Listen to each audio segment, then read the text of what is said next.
Here are 7 music theory tips to really help your bass playing. Now, the first one is perhaps the most important. It is to always be making music with what it is you're learning. So the second tip is all about harmony, and I'll weave in that first tip as we go. Here's an exercise that is just going through the triads that you get from a G major scale. I'll explain after the exercise. Here it is.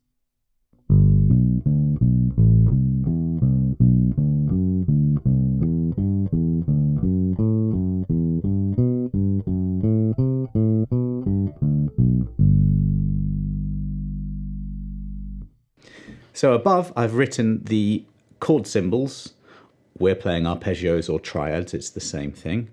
And then above that, we have the Roman numeral. Now what we have here is a set of 7 different chords that you get from the 7 different notes of a G major scale. That's the scale, you're used to that, I'm sure. And from each one, we get a triad. So G major, A minor, B minor, C, D. Those are just major, those ones. The M means minor, so E minor, and then F sharp diminished triad. And we're back to the 1. And that's what the Roman numerals above mean. You've got 1, 2, 3, 4, 5, 6, 7. Uppercase is major and lowercase is minor, and this gets us into the realms of chord progressions. Let's do that first tip, which is to make music with what it is you're learning. We can do this really randomly. I'm going to get the 1, the 5 and the 6. That's the G, the D and the E minor. There's your G major triad and then E minor. So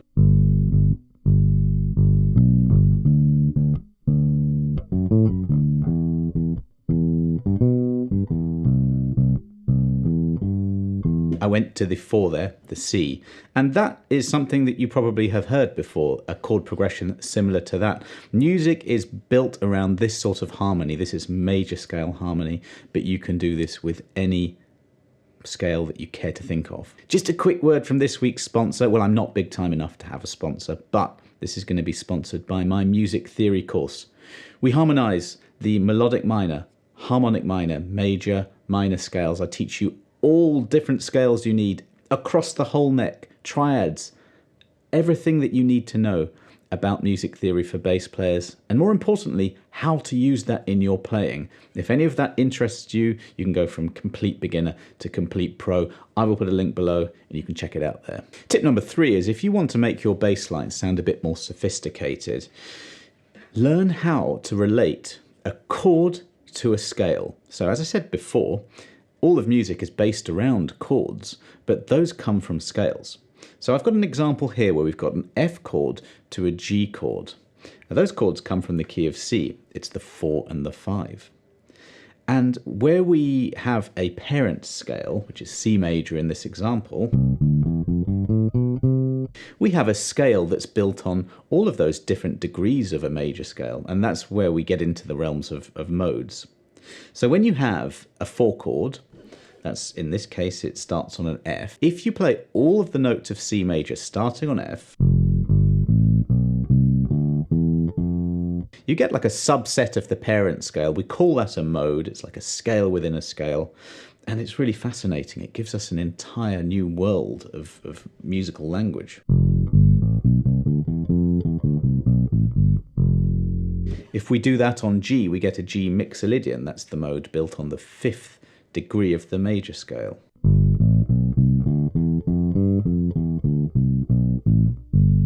Now from that, this is a little bit of an extra tip here, you can get a triad, just do the 1st, 3rd and 5th, a 7th chord, add the 7th in. We have lots to play with.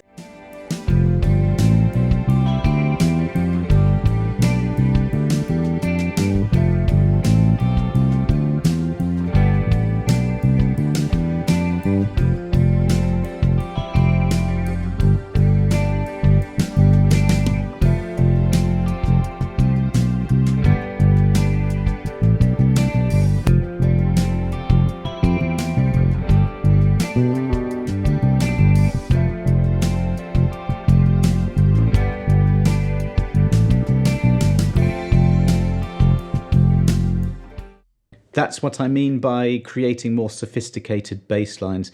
The more you know, the more information you know, the better. Now, you still have to play it in time. You've got to play it with good feel. You've got to play with good taste, which often means not playing many notes, as I was doing there. But once you are armed with that theoretical knowledge, you know, in this key, over that F, that's some choices for you. And then over the G. So you can just keep things simple. You'll find that if you use these notes of the modes in your bass lines, they can often sound quite melodic. Now, that's a good thing to get into your lines. Tip 4 is to really think about and study rhythm. We'll do an exercise here that incorporates some of those triads from the second tip, those G major triads. But first, let's just quickly remind ourselves of some of the basic rhythms. Here's a whole note. So this is 4/4, 4 beats, 4 quarter note beats in a bar. 2, 3, 4, 1, 2, 3, 4. The key is to count. So we're playing a G here. One note for 4 beats. Okay, so I'm counting there. Now we've got half notes. One of them lasts for half of a bar, and it's 2 beats each. Quarter notes, each one lasts for a quarter of a bar of 4. You can see they all look different visually, so reading music becomes easier if you know this, and there are 4 in a bar.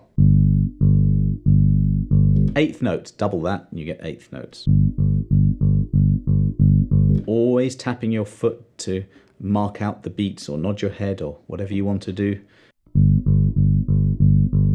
There are 8 eighth notes in a bar, 16 16th notes in a bar. So I have a drum beat. I'm going to go back to G major with all my different triads in there. But you know what I'm going to do? I'm going to just play root notes and quite randomly go between the different notes of the scale. So for example, you know, G, C to D. That's a 1, 4, 5 chord progression. I'm not really thinking too much about that, but I'm going to just play root notes. Let's see what that sounds like.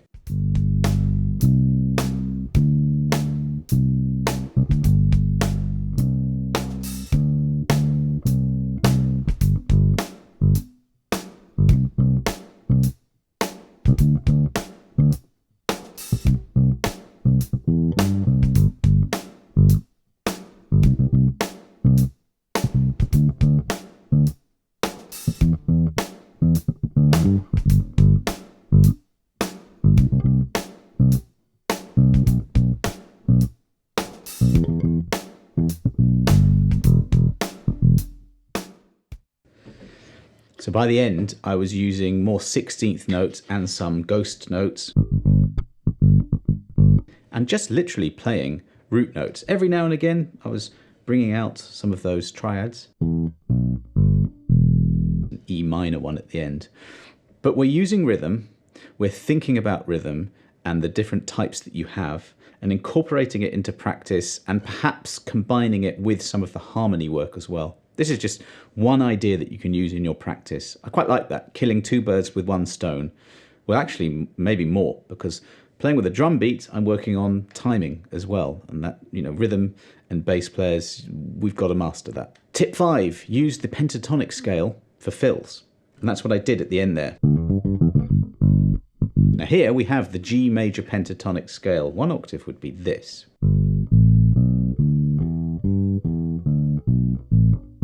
But it helps to know more patterns wherever you are. So we can continue that pattern and extend it. And have some open strings in there too. All of those notes will really, really help my bass lines. Not just the fills actually, the bass lines as well. So now you can do the same thing as before, but this time stitch the chords together using some of those notes, plus use it for fills. So for example, something like this.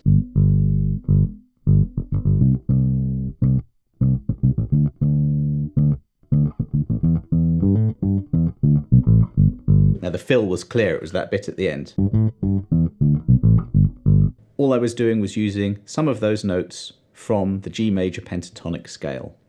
You'll find that that is a very, very often used scale. It just sounds so good. Let's do a bit more improv with the drums.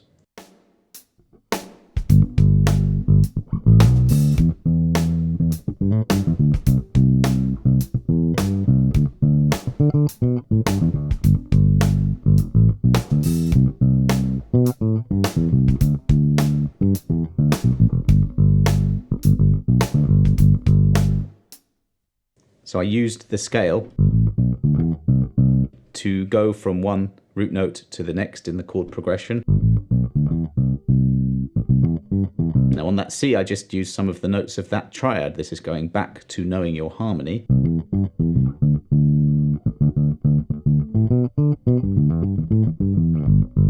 And that just is gold dust, that scale. It's used all the time. You must know it. Second to last tip is to know and master intervals. So when I have that G major pentatonic scale, I'm not really thinking too much. It's just that pattern sounds good, right? But within that pattern, we have intervals. Now there's a triad. That's the root, the major third, and the perfect fifth, which we can just call the fifth. And they come from their position within the major scale. So the third is the third note. But there is a minor third, so you need to specify and call it a major third. And it's just there. And it sounds like that. The fifth, just there, and it sounds like that. So that's really what you want to know. You want to know the intervals and the sound that they create. Now look at this pattern here. We have an E, we have a fifth, and it's really positional, 2 frets higher. We have a major sixth, that's what that triangle means. And then the root, that red blob is the root. Now one of my favourite bass lines ever played by James Jameson is What's Going On, which starts like this.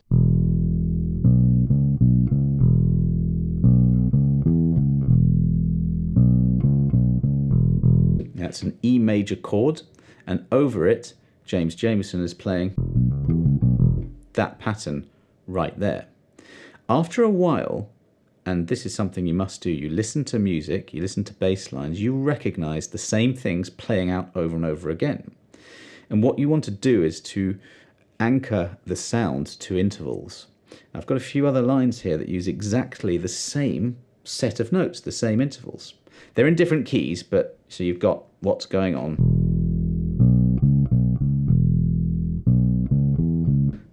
Town Call Malice. Higher and Higher. And a bunch of other bass lines use these same intervals. If you learn them, you'll recognize them quickly. If you learn them and the fact that they work with a major chord, then when you're, improvising and making up lines, you can use these patterns. There are millions of patterns. Some of my most successful lessons are pattern-based lessons. I think us bass players like them. I've got loads of other lessons. You can check those out too. Here is a sort of different one for the minor version, I guess you could say. So we've got E here. Flat 7, 2 frets lower. And there's that 5, the P5, perfect fifth. You can just call it a fifth. And we've got Psycho Killer.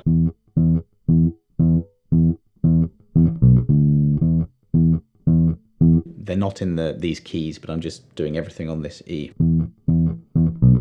Billie Jean. Okay, I'm adding an A 5th fret in there. More or less the same notes. Living on a Prayer, same notes. Uptight by Stevie Wonder.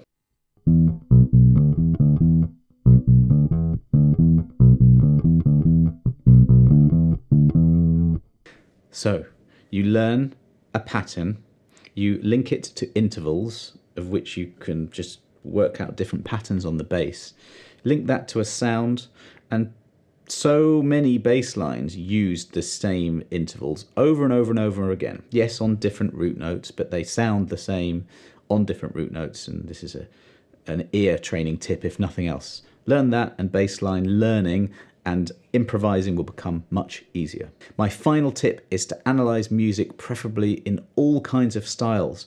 Work out what makes it amazing. It's going to be the chord progression, the chord voicings being used, the rhythmic feel, the time signature. If you like prog rock, is it in 7/4? Is that what makes it amazing? Of course, you can then really zero in on the bass line, the use of space, the use of triads or whatever it is, patterns, techniques. Do all of those things and you'll really be using music theory to help you get better at music, and that's what the whole thing is about. That'll do for this lesson. Don't forget to check out that theory course if you want to. Any questions, let me know. Thanks for watching, and I'll see you next time.